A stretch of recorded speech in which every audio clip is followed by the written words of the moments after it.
గోవిందాయ నమః. హిందూ బంధువులందరికీ జయ శ్రీరామ్, వందే మాతరం. ముఖ్యంగా ఈ వీడియో భాగవత సాంప్రదాయం పాటించే వారి కోసం అండి. గోవింద సేవా ఛానల్ భాగవత సాంప్రదాయం పాటించేవారు చూస్తారు, మిగిలిన వారు చూస్తారు. భాగవత సాంప్రదాయం పాటించే కొందరు నన్ను వాట్సాప్ గ్రూప్లో అడిగారు, కృష్ణుడు పరమాత్ముడు కదా, కృష్ణుడు ఉండగానే అర్జునుడితోటి యుద్ధానికి ముందు దుర్గా స్తోత్రం ఎందుకు చదవమని చెప్పాడు? కృష్ణుడు ఉండగా అర్జునుడికి దుర్గాదేవి అవసరం ఏం వచ్చింది? ఇలా కొందరు అడుగుతున్నారు, దీని గురించి వీడియో చేయండి అని అడిగారు.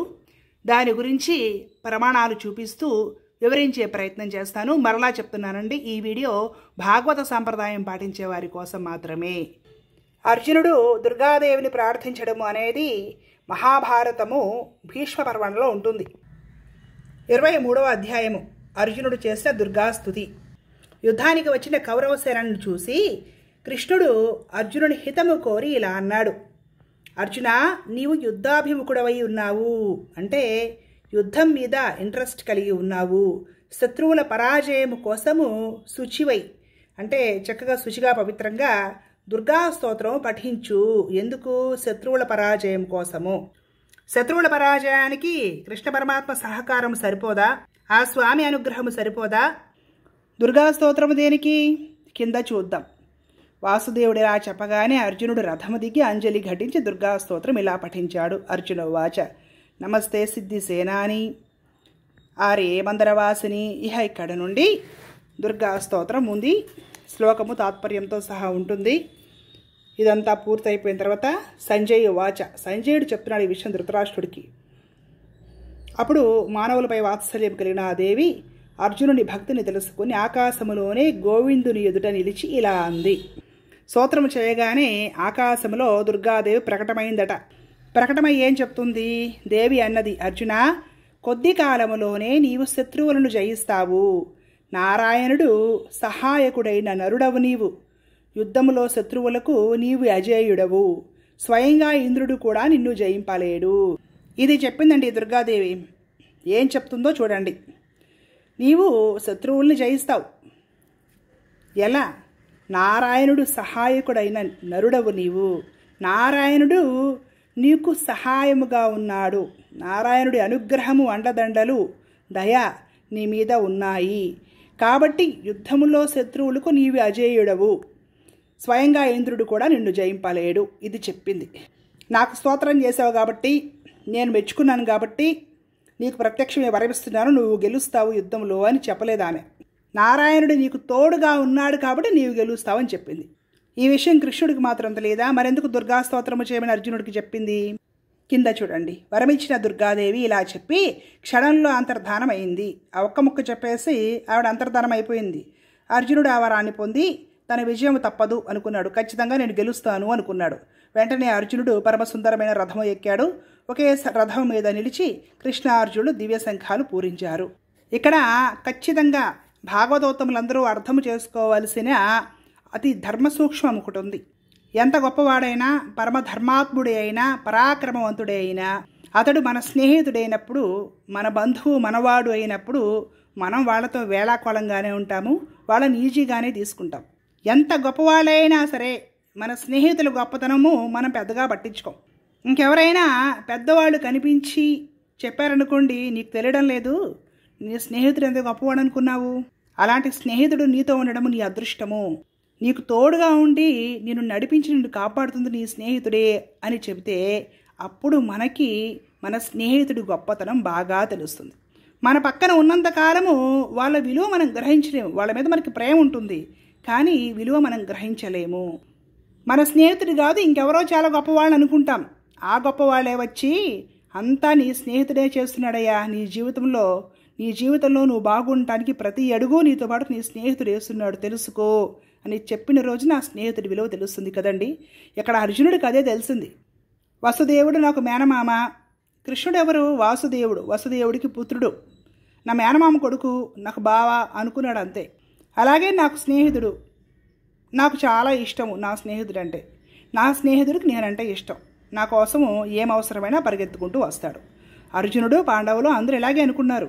భగవద్గీత ఆరంభమైన తర్వాత స్వామి విశ్వరూప సందర్శన యోగం కూడా చూపించిన తర్వాత అర్జునుడు క్షమాప్రార్థన చేస్తాడు. స్వామి దేవాది దేవా, నీ గురించి తెలియక ఏదో నలుగురు సమూహంలో పరిహాసానికి బావా అని, ఓ సఖుడా అని, ఓ యాదవా అని, ఆవులు మేపుకునేవాడా అని ఇష్టం వచ్చినట్టు సరదాగా మాట్లాడాను. పసిబిడ్డని తల్లి మన్నించినట్లుగా నన్ను నువ్వు మన్నించు అని ఏడుస్తాడు అర్జునుడు. ఇక్కడ దుర్గ ప్రత్యక్షమయ్యి అర్జునుడికి కృష్ణ పరమాత్మ గొప్పదానాన్ని చెప్పి అంతర్ధానమైపోయింది. అంతేగాని ఆమె అర్జునుడికి ప్రత్యేకమైన వరాలేమీ ఇవ్వలేదు.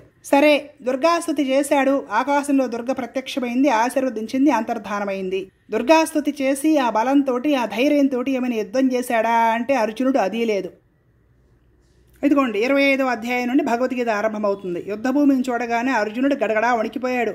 మా తాతలు, మా తండ్రులు, మా అన్నదమ్ముళ్ళు, స్నేహితులు, బంధువులు, మామలు, మేనమామలు, బామ్మర్దులు, కొడుకు సమానులు మొత్తం అందరూ యుద్ధంలో ఉన్నారు. వీళ్ళని చంపాల్సి వచ్చితే నేను యుద్ధం చేయను, నేను అరణ్యానికి వెళ్ళి భిక్షమెత్తుకొని తపస్సు చేసుకుంటూ బ్రతుకుతాను అనేసి అస్త్ర సన్యాసం తీసుకొని చతికిల పడిపోతాడు అర్జునుడు.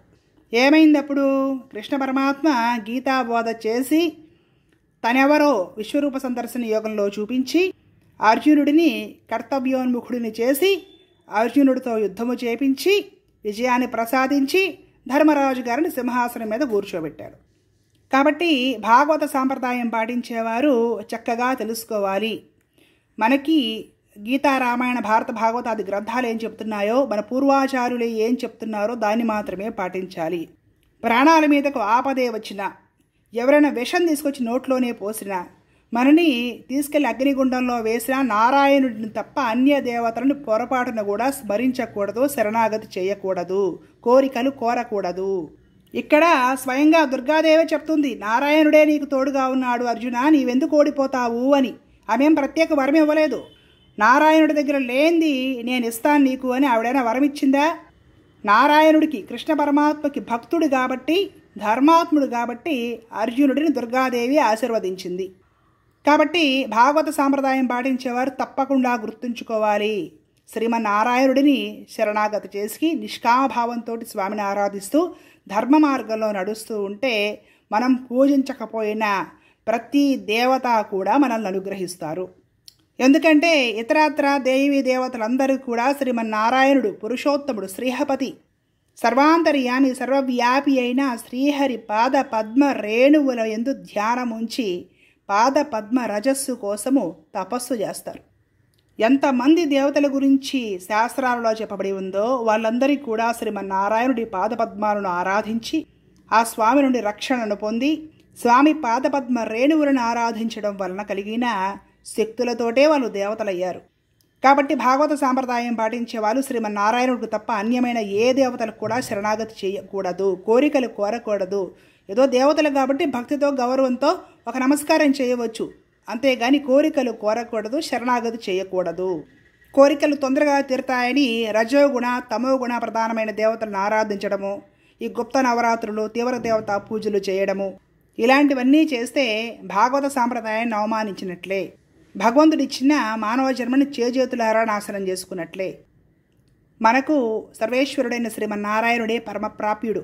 ఆ విరాట్ పురుషుడి శరీరంలో దేవతలందరూ కూడా అంగాలుగా ఉన్నారే కానీ ఎవ్వరూ కూడా శ్రీమన్నారాయణుడితో సమానమైన వాళ్ళు లేరు. ఆ దేవతలందరూ కూడా స్వామికి శరణాగతి చేసి శక్తులు పొందిన వాళ్లే, దేవతల పదవిలో ఉన్నవాళ్లే. యజమాని మన పక్కనే ఉండగా సేవకుడిని అర్థించడము తప్పా కాదా? అది యజమానిని అవమానించినట్లే అవుతుంది.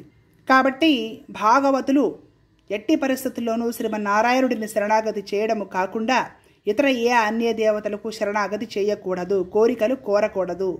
అర్జునుల వారు దుర్గా స్తోత్రం చేయడం వలన నారాయణుడి విలువ బాగా తెలిసొచ్చింది. ఆ విషయం మనకి భారతంలో స్పష్టంగా ఉంది. కాబట్టి భాగవతులందరికీ ఈ వీడియో చక్కగా అర్థమైందని భావిస్తున్నాను. జై శ్రీమన్నారాయణ. లోకా సమస్త సుఖభవంతు. జై శ్రీరామ్. జై భారత్. జై హింద్. కృష్ణార్పణం.